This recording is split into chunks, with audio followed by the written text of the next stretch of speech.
Welcome to Black Angus Reviews. Got a article from Kent Online, a website from the UK, entitled "Temporary Spider-Man Headstone Removed from Maidstone Cemetery Amid Disney Row."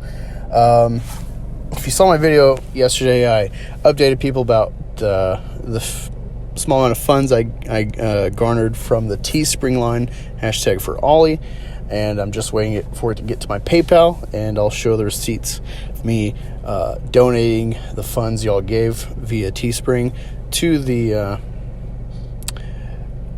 White Matter research that is trying to find the cure for what took Ollie and is afflicting his sister currently.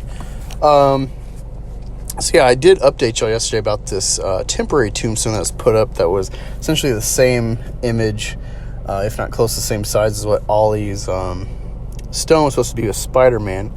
I'm just going to read this verbatim and kind of talk as I go. So, a grieving family has been told to remove a temporary headstone marking a little boy's grave.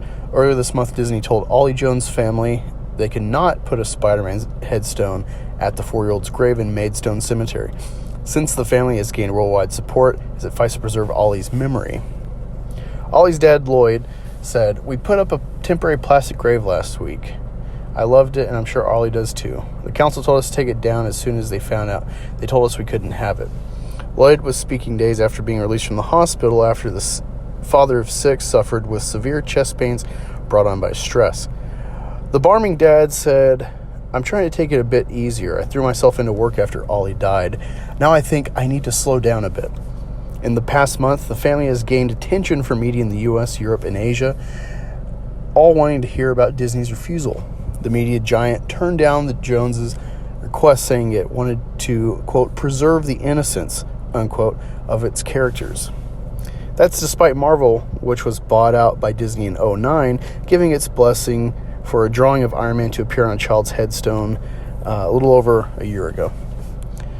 A U.S. copyright lawyer has now contacted the family, offering to take Disney on pro bono to get Ollie's gravestone approved. Mr. Jones said, "My brother got a letter through from a lawyer.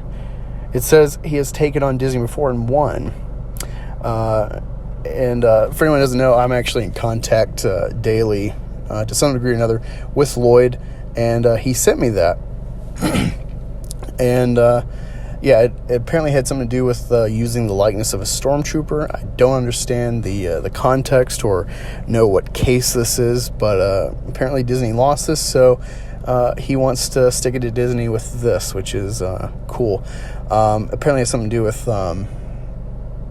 the copyright and the use application, whatnot, for Spider-Man. So we'll see if that plays out. I hope it does, clearly. I keep reporting more that I learn when it becomes important.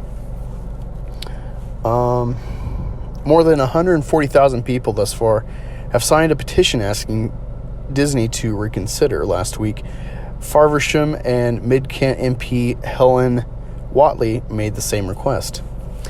Disney has not responded to the petition and would not explain to the Kent Messenger why it approved of the Iron Man headstone from 2017 and not the Jones family's design. A Maidstone Borough Council spokesman said, "Sadly, all types of headstones have to adhere to copyright. While we understand that this is a very emotional time for the family, we have asked them to remove it. Maidstone Borough Council Bereavement Services team will do everything they can to help the family." So that's the end of the article. Yeah, it's really awful situation. Any of y'all don't know, my son just turned 4 about a week before I learned of this story from Ethan Van Sciver's coverage, and really bothered me, and put in perspective how lucky a father I am with healthy kids, and then of course we learned in the For Ollie stream with Lloyd that this was Ollie's death took place 2 days before Christmas, and his sister Layla, who suffers the same illness, went into the same room for similar problems a day or 2 later, and so there was literally no time for this family to properly grieve and heal in any form. Had to move on to the next kid, and he's still got 4 healthy children as well to take care of, and he's working at least 6 days a week. and has now just been released from the hospital, as you saw. So, yeah, trying to cover this as much as possible. I don't want to lose sight. People like to move on. This has been like a week's type of headline, and now people have already forgotten, but I'm doing my part, and I hope you do yours. Make similar videos to this. Give your perspective if you have it. Maybe something you can relate to. If anything, there's a lot of nasty comments towards Lloyd and his family. I would ask that you just don't even look at them. Just read the article over if you want. But, don't read the comments. They're just overly negative, and I don't know if they're soy boys or people that just, genuinely think what they're saying, but it seems a bit cold and callous, especially given the circumstances with the previous child a little over a year ago getting an Iron Man tombstone. I'll put the links again, like I have in the other videos, to donate to leukodystrophy research, either the Holland-based research that Lloyd is paying close attention to, or the American-based Hunters Hope Foundation, which Jim Kelly is associated with. And I'll put in the For Ollie Teespring line as long as it's up.